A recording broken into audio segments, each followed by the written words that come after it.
Yo estoy en el Consejo Andaluz de Asuntos del Menor, me preocupa seriamente el tema de los menores por la pérdida de valores. Os daré algunos datos para que podáis entenderlo. En Andalucía hay, de entre 4 y 12 años, hay unos 750.000 menores. De 0 a 4 años las audiencias de televisión no se miden, no existen esto, yo estoy bastante en desacuerdo. De ellos, en torno a 120.000 están viendo la televisión a las 12 de la noche, lo cual hablo de los días de diario, los martes, los miércoles, los jueves, teniendo en cuenta que estos niños pues tendrán que ir al colegio al día siguiente, pues se produce el fenómeno de los niños que se quedan dormidos y de que lógicamente su rendimiento es inferior. Este es un drama donde lógicamente ahí la responsabilidad está en manos de los padres y que debe ser el padre que ordene pues a las 10 de la noche o a la hora católica que se considere que se acueste, ¿no? Y eso no ocurre porque los padres están sometidos a una serie de presiones, a objetos del planteamiento mercantilista de la comunicación, que nos está llevando a situaciones de pérdida de valores o, como dicen los docentes, meses completos de intentar crear determinados valores a los menores son destruidos en pocos días por la televisión, ¿no?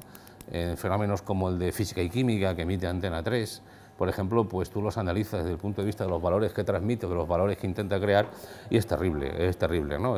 Profesores que se acuestan con los alumnos, y ha habido una serie de entre 5 hace poco donde sabéis que la carrera era ser adolescente y quién se quedaba embarazada antes, ¿no? Dicho esto, ahora aparecemos los de Internet, los de la arroba.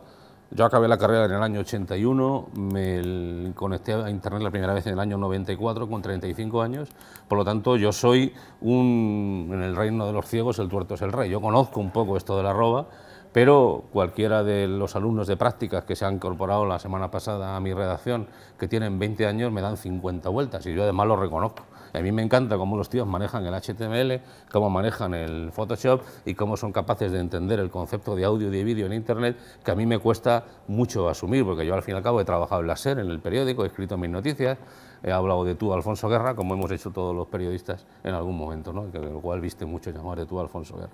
Entonces, desde este punto de vista, llegamos los de la arroba y decimos, ¿qué podemos hacer? ¿Qué alternativas podemos plantear? Bueno, hay dos elementos principales que nos están diferenciando y que están suponiendo ya un elemento de ruptura de este sistema arcaico del que os hablaba antes. Uno son las redes sociales, pero las redes sociales como concepto son absolutamente fundamentales en el proceso comunicativo actual y son el elemento a cultivar. Twitter, personalmente es mi preferido, el microblogging, pero Facebook y en el caso de España 20, que sabéis que es la nacional, tienen ahora mismo es el elemento por el que se informan, por el que distribuyen información, por el que se comunican todas las nuevas generaciones. Es decir, aunque incluso en 20 está prohibido tener no menos de 14 años, yo estuve el otro día en una clase de niños de 12 y prácticamente el 90% tenía ya 20, ¿no? Y un segundo tema que os decía, primero las redes sociales y un segundo que es la inclusión de los formatos tradicionales, léase prensa, radio y televisión, en el medio Internet. Es decir, ver la televisión por Internet, escuchar la radio por Internet, ser capaces, por ejemplo, de escuchar las noticias que se producen, tú estás en Sevilla, que se dan en cualquier parte del mundo, la capacidad que se tiene de compartir audio y vídeo, el fenómeno de YouTube, sabéis que es importantísimo, y no solo de YouTube, hay otros que están distribuyendo millones de vídeos al día, con lo cual se produce una focalización del interés en el medio Internet que, insisto, crea las redes sociales de comunicación y además supone un nuevo soporte para los medios tradicionales, prensa, radio y televisión. Si analizamos la prensa, el hecho incuestionable de consumir papel, tinta, de transportar el papel a cada punto donde quieres venderlo, etcétera, creo que es poco discutible que la prensa escrita tiene un fin que solo definirá la capacidad de gestionar. En estos momentos los periódicos están perdiendo en torno al 5% anual, así que calculad un poquito hasta dónde podemos llegar. El imperio de Prisa, por ejemplo, ahora mismo, el hermano tonto, el hermano que cuesta dinero es El País. El periódico El País, y es algo que lo tienen muy claro y que el gran gurú de la información, Juan Luis Cebrián, ya ha anunciado que tendrá que cerrarlo, ya veremos cuándo, ¿no? Desde el punto de vista de la radio, el planteamiento de las fronteras está clarísimo y sobre todo el fenómeno de la radio a la carta. Ya, no sé si conocéis Spotify. Spotify es espectacular, o sea, es una cosa, yo ya escucho lo que quiero, cuando quiero y como quiero, sin pagar, y si pago 9 euros al mes, revolucionaria suma, ya no tengo publicidad, pues el fenómeno Spotify está arrastrando a nuevos conceptos de la radio, ¿no? El concepto de escucho lo que quiero y cuando quiero, en cualquier momento. Y desde el punto de vista de la televisión, la capacidad tecnológica, el aumento del ancho de banda en los hogares. Hoy es lo más normal que en un hogar haya que tenga DSL tenga 3 megas de capacidad. Esto lleva a poder incluir contenidos de televisión, incluso en calidad HD, de manera bastante fácil. Un primer elemento que ocurre en la docencia y, por ejemplo, en el Poder Judicial, es el propio lastre de los que manejan el cotarro. Es decir, por qué un docente va a poner en cuestión todos sus años de estudio, de su manera de entender y de transmitir el conocimiento utilizando las nuevas tecnologías, y por qué un juez y por qué un secretario judicial va a poner en marcha sistemas de intercambio de información, etcétera, temas que ya conocéis. Ahí hay un primer lastre, es decir, las personas que se niegan a asumir el reto porque seguramente quedan en evidencia. Hay un segundo elemento que también está lastrando este desarrollo, que es claramente el poder económico. El poder económico, es decir, es evidente que el Corte Inglés no quiere que vendamos libros por correo, es decir, el Corte Inglés tiene una fortísima inversión en personal y en inmovilizado en edificios, y ellos están continuamente planteando digamos, un sometimiento al planteamiento actual. Y un tercer nivel, y con esto termino, es el lastre principal que supone claramente el bajo nivel de desarrollo de las comunicaciones en el mundo y también en España. El mercantilismo lleva a que las comunicaciones en España son caras y lentas, son escandalosamente caras y escandalosamente lentas. Lo que está ocurriendo con la telefonía móvil, por ejemplo, el costo altísimo que tiene la telefonía móvil, que está alimentando el resto de telefonía, y el costo altísimo de las ADSL, la relación calidad-precio, también lastra este desarrollo, ¿no?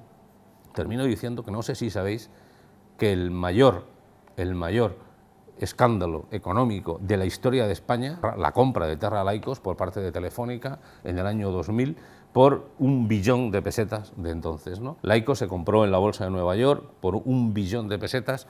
Entonces yo creo que calculo que el presupuesto de la Junta era poco más que el billón de pesetas. Y en el año 2003 se vendió a un grupo coreano por menos de 100.000 euros. Eso generó una creación de las famosas stock auctions, ya conocéis vosotros, y todo lo que ocurrió fue la privatización brutal de una empresa pública como era Telefónica de España, y el llenado correspondiente de bolsillos de empresarios importantes que después se retiraron, y ha sido muy difícil reconducir la situación de Telefónica. Esto ha llevado ahí, ¿no? Vosotros sabéis qué acontecimiento fue en el año 1997, el acontecimiento que por primera vez en la historia llevó a que todas las televisiones desconectaran y lo dieran en directo. Televisiones de Europa, de África, de América, desconectaron sus emisiones y dieron en directo el acontecimiento. Después fue el 11S, años después, pero el año 97 fue un tema de impacto que a todos nos iba la vida en ello, que había que tocarse el bolsillo, como era el entierro de Lady Diana Spencer, cuando murió, como sabéis, en París, ¿no? Es decir, fue la primera vez que una sociedad orgullosa de ser como es, de mirarse al ombligo, decidió que era el tema importante, ¿no? El acontecimiento que supuso el despegue definitivo de Internet en los Estados Unidos. Qué tema revolucionario también, de profundo impacto social.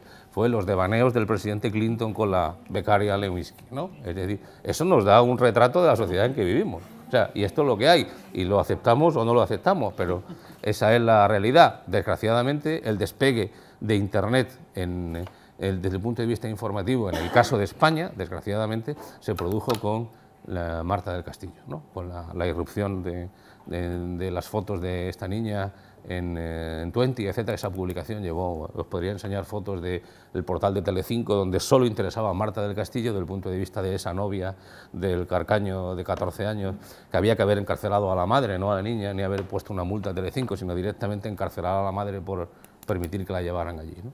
En fin, que la situación no es para tirar cohetes, os revela las tendencias que tiene la sociedad en que vivimos, los esfuerzos que se hacen por lo que se hace, y dentro de poco solo hablaremos de la roja, del Mundial, de que si Villa, de que si el portero va a ser el del Barcelona o el del Madrid y tal, y poco más, ¿no? Aquí, desde el punto de vista futbolístico, y termino ya de verdad, lo único curioso es el Betis, ¿eh? El Betis rompe todas las barreras.